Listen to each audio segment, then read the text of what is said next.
আমরা তো সেদিন বাড়ি আসতে আসতে প্রায় দুপুর হয়ে গেছিল। তো মা কিন্তু দুপুরে এই আয়োজনগুলোই করেছে। এখানে কি কি ভাজি যেন আছে, আর এই যে এই তরকারিগুলো মায়ের ছেলের জন্য রান্না করেছে, সাথে কিন্তু পায়েসও আছে।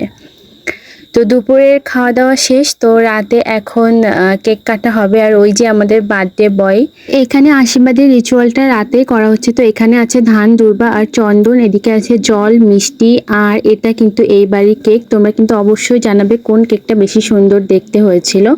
আর এটা হচ্ছে পায়েস। দুইটা কেকই কিন্তু আমি পছন্দ করেছিলাম। তো প্রথমেই ঠাকুমা আশীর্বাদ করে নিচ্ছে, এখন এই যে পায়েস খাওয়াচ্ছে। তাকে যতই বলছিলাম ঠাকুমা গরম লাগছে, একটু শর্টকাট তাড়াতাড়ি করেন, কিন্তু সেটা তো হবে না, সে মুরব্বী মানুষ যেটা বলবে সেটাই।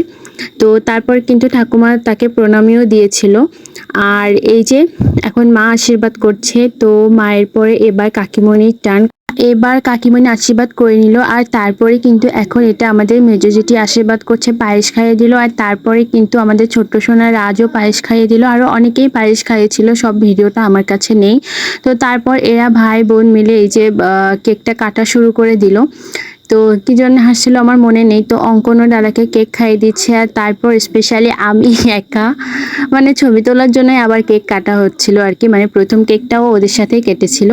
তো আজকের ভিডিওটা এ পর্যন্ত। সবাই ওর জন্য আশীর্বাদ করবে। টাটা সবাই।